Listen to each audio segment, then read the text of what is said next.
அனைவருக்கும் வணக்கம். அக்ஷய லக்கண பத்ததி ஜோதிட முறையை அறிமுகப்படுத்திய முனைவர் ஐயா பொதுவுடை மூர்த்தி அவங்க கிட்ட ஜோதிடத்தை பத்தின தெரிந்த தெரியாத நிறைய விஷயங்களை கேட்டு தெரிஞ்சுக்கலாம் வாங்க. வணக்கம் ஐயா. வணக்கம். எப்படி இருக்கீங்க? நல்லா இருக்கேன். நீங்க எப்படி இருக்கீங்க? நல்லா இருக்கேன். ரொம்ப சந்தோஷம். ஒரு மனிதனுக்கு ஜோதிடம் அப்படின்னு சொன்னாலே ஜாதகம். இப்போ நம்ம என்ன பண்ணுவோம்? ஜோதிடம் பார்க்கணும்னா இன்னைக்கு ஒரு நல்ல விஷயம் பார்க்கணும், நம்மளுக்கு நேரம் எப்படின்னு பார்க்கணும், நல்லா இருக்கா நல்லா இல்லையான்னு பார்க்கணும் அப்படின்னு சொல்லிட்டு ஜாதகத்தை எடுத்துட்டு பக்கத்தில் இருக்க ஜோதிடரை பார்க்க போவோம். யாரு போனாலும் ஃபர்ஸ்ட் என்ன சொல்லுவோம்? நட்சத்திரம் என்ன, ராசி என்ன அப்படின்னு சொல்லுவாங்க. யாராவது ஒருத்தவங்க தான் லக்கணம் என்ன அப்படின்னு கேட்பாங்க. ஸோ லக்கணம் அப்படின்னு சொல்லும்போது வர சந்தேகம் என்னன்னா, ஒரு மனிதனுக்கு அவங்க ஜாதகத்தில் ஒரே லக்கணம் தான் இருக்கும் அப்படின்னு தான் எல்லாரும் நினச்சிட்டு இருக்கோம். நான் கூட ஒரு லக்கணம் தான் இருக்கும் நம்மளுக்கு அப்படின்னு சொல்லி நினச்சிட்டு இருக்கோம். ஆனால் லக்கணம் மாறும் அப்படிங்கிற ஒரு கருத்தை வந்து நீங்கள் சொல்லிட்டு இருக்கீங்க.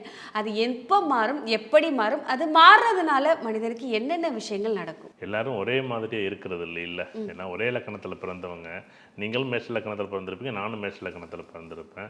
உங்களுக்கும் ஒரு தசை நடந்திருக்கும், எனக்கும் ஒரு தசை நடந்திருக்கும். ஆனால் ரெண்டு பேரும் ஒரே மாதிரியா இல்லை. மேஷ லக்கணத்திலே ஒரு 100 பேர் பார்த்தா 100 பேரும் மேஷ லக்கணத்தில் இல்லை. அப்போ வயசுக்கு தகுந்த மாதிரி பலன் மாறுது அப்படிங்கிறது தான்.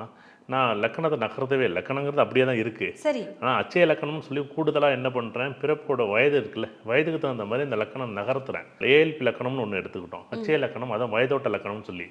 இது என்னென்னா, நம்ம 10 வயசில் ஒரு விஷயத்தை பிடிச்சிருக்கோம், 20 வயசில் ஃப்ரெண்ட்ஸ் தான் பிடிச்சிருக்கோம். 10 வயசில் எங்கள் அப்பா தவிர எனக்கு உலகமே கிடையாது. 20 வயசில் என் ஃப்ரெண்ட்ஸை தவிர உலகமே கிடையாது. 30 வயசில் என் கூட வேலை பார்க்குறவங்க தான் என் ஃப்ரெண்ட், என் உலகம் இருக்கும். 40 வயசில் என் மனைவி மக்கள், என் பொண்டாட்டி, என் பிள்ளை குட்டி தான் உலகமாக இருக்கும். 50 வயசில் என்னோட உறவுகள் எல்லாம் உலகமாக இருக்கும். 60-70 வயசில் எல்லாமே விரக்தி நிலைக்கு வரும். 70-80 வயசில் எல்லாமே முடிஞ்சு போச்சு, காலம் கடந்து நினைவுகளோடு வாழ்வோம். இப்படி தான் வாழ்க்கை.